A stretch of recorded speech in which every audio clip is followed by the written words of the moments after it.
Un cordial saludo a todos los estudiantes de cuarto año de Contaduría Pública y al profesor Jesús Abel Sequera. En mi video anterior estuvimos hablando sobre el impuesto sobre la renta en cuanto a su origen, en el cual en diferentes décadas, aquellas personas que están obligadas al pago del impuesto sobre la renta, las personas que están exentas, entre otras cosas.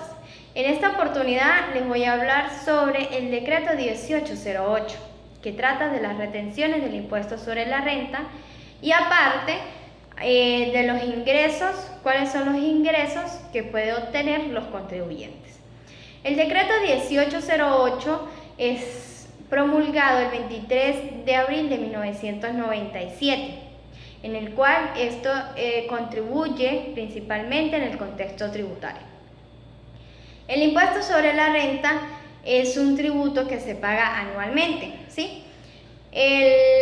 Todos los contribuyentes están obligados a este proceso, los contribuyentes formales, ordinarios, especiales, los agentes de retención, los agentes de percepción y los contribuyentes vinculados.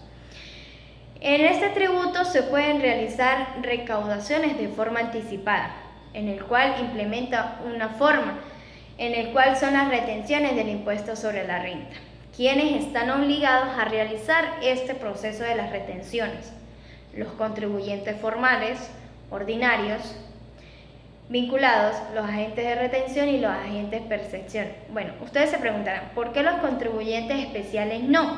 Los contribuyentes especiales son solo los que retienen el impuesto del valor agregado, es decir, los del IVA.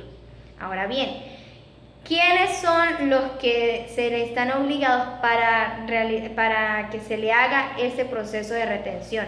Los contribuyentes que reciben los sueldos y salarios, ya que esto es una utilidad para el contribuyente, es decir, al momento de que se le dé ese sueldo a ese trabajador, se le va a hacer de inmediatamente el proceso de las retenciones de las contribuciones.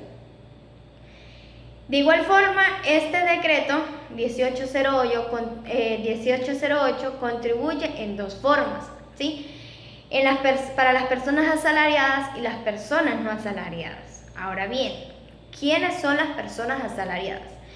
Bueno, corresponde a que los trabajadores están bajo nómina de una empresa, en el cual se le realiza el proceso de las retenciones al momento que ese trabajador reciba ese sueldo y se le haga las retenciones de las contribuciones especiales, que vendría siendo aquellas que tiene él que pagar.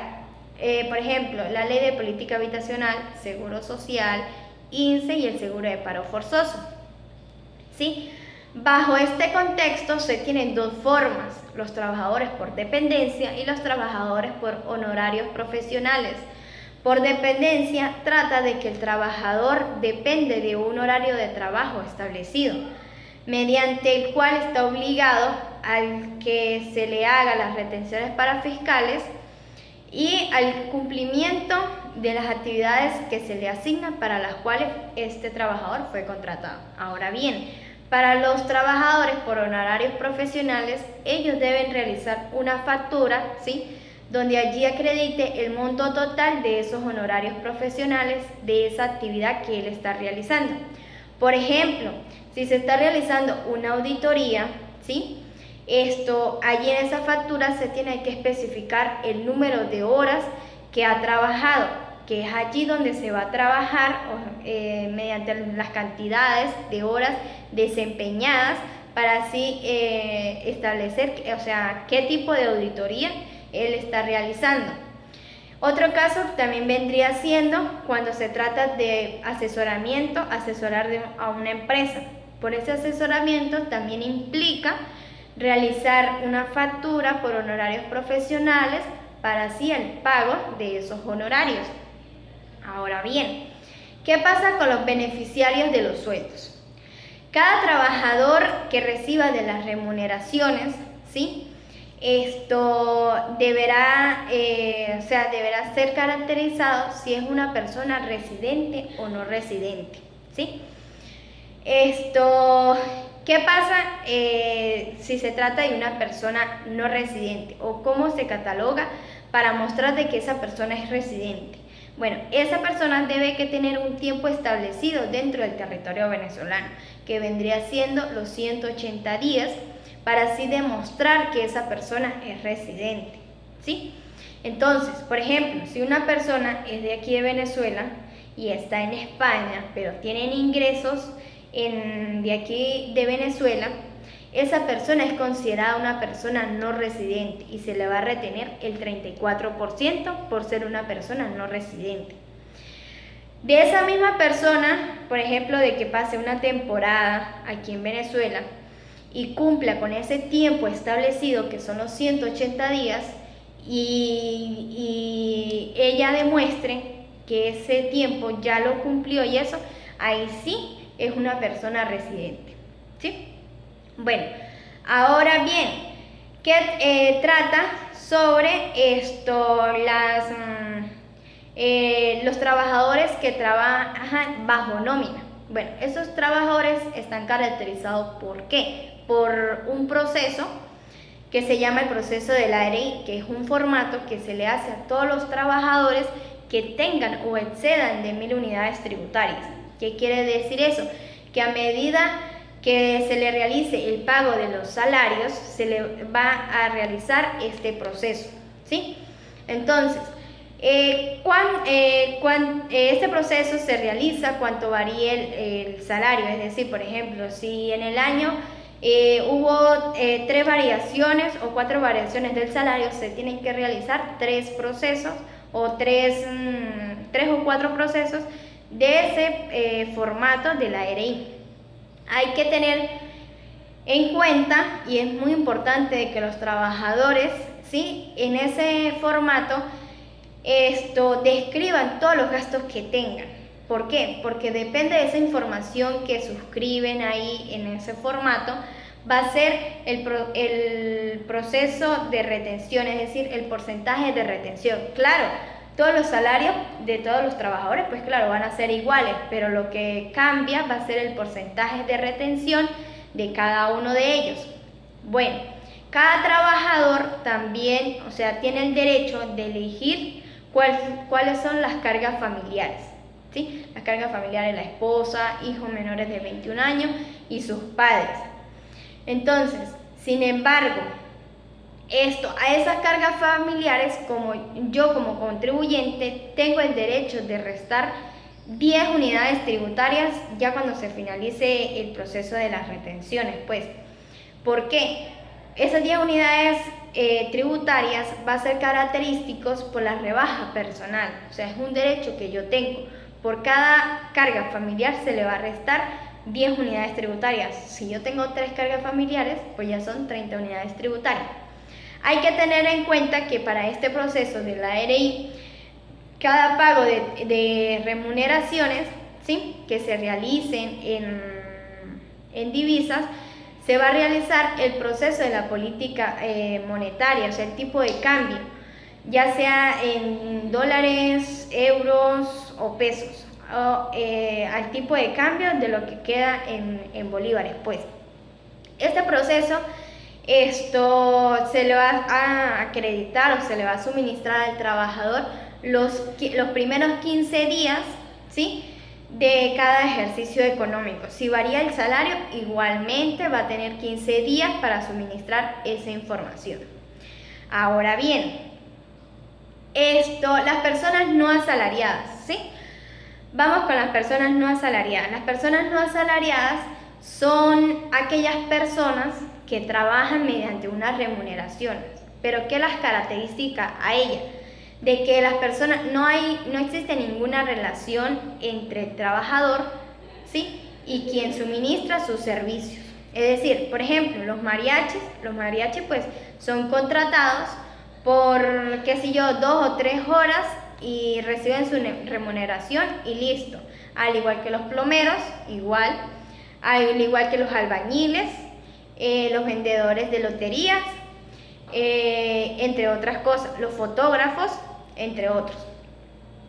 Bueno, Ya finalizado lo del decreto 1808, vamos a explicar sobre los ingresos.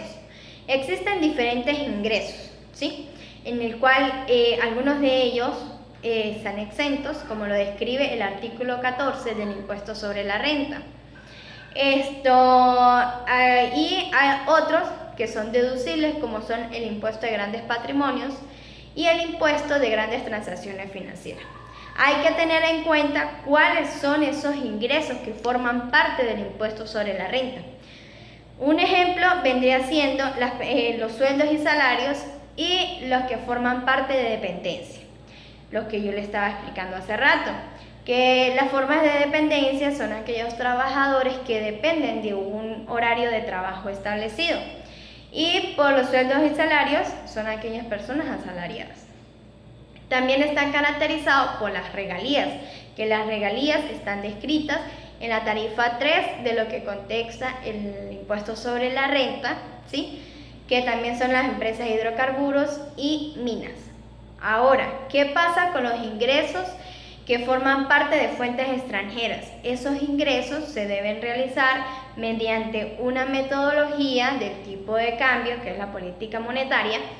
El tipo de cambio a medida de que se van allá a declarar. Claro, en diferentes momentos pues se va a ver estos diferentes tipos de cambio, ¿sí? En el cual allí pues se debe que realizar un proceso, digamos un promedio del tipo de cambio que se está realizando.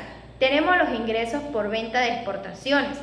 Eso hace referencia a todas las importaciones y exportaciones que se realizan dentro del país.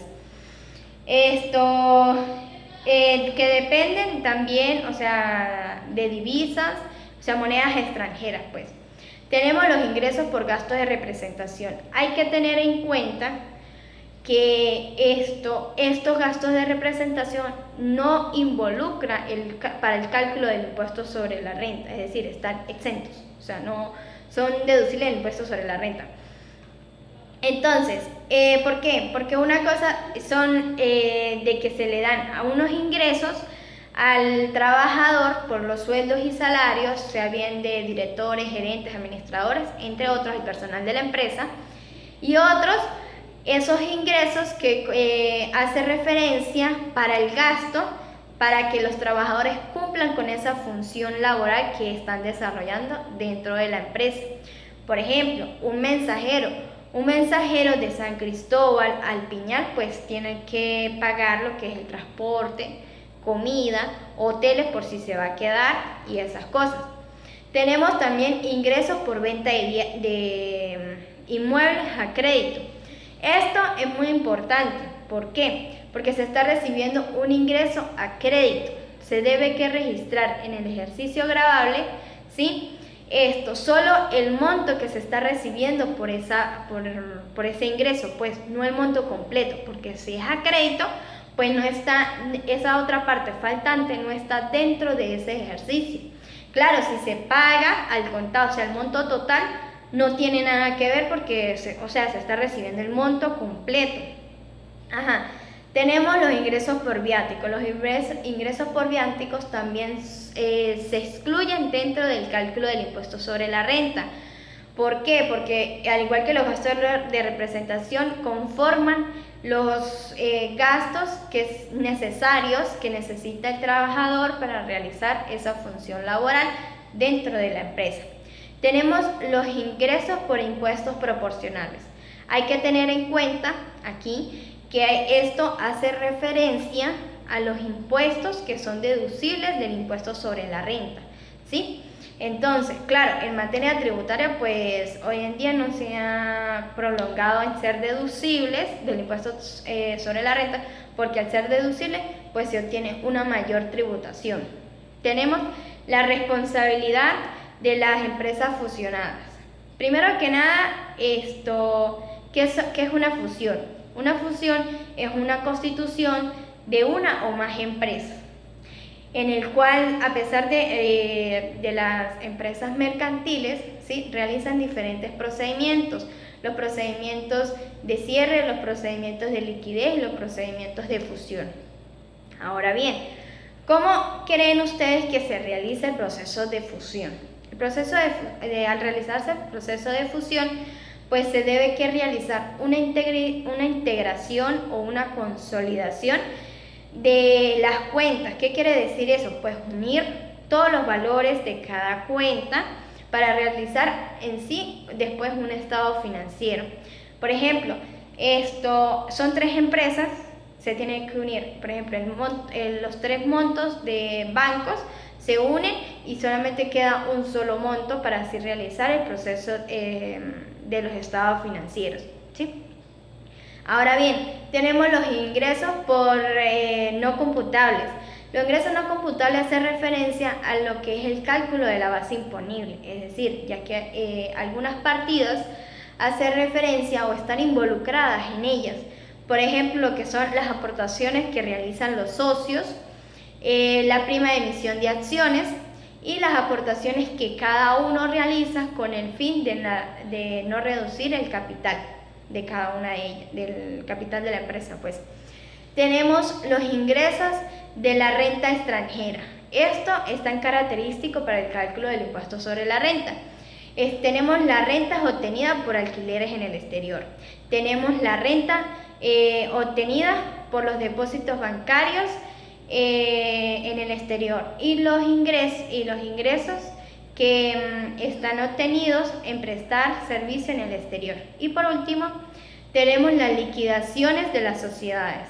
Esto vendría siendo las sociedades en liquidación, ya que su objetivo es pagar todas sus deudas contraídas y todo eso, o sea, saldar todo. Sin embargo, si existe un sobrante, pues se distribuye entre todos los socios, ¿sí? Claro, definiendo las aportaciones de cada uno. Si uno aportó más, pues eso a él le corresponde más y así sucesivamente. Bueno, hasta aquí mi video, mi exposición. Espero que le haya gustado, que haya sido de un buen entendimiento.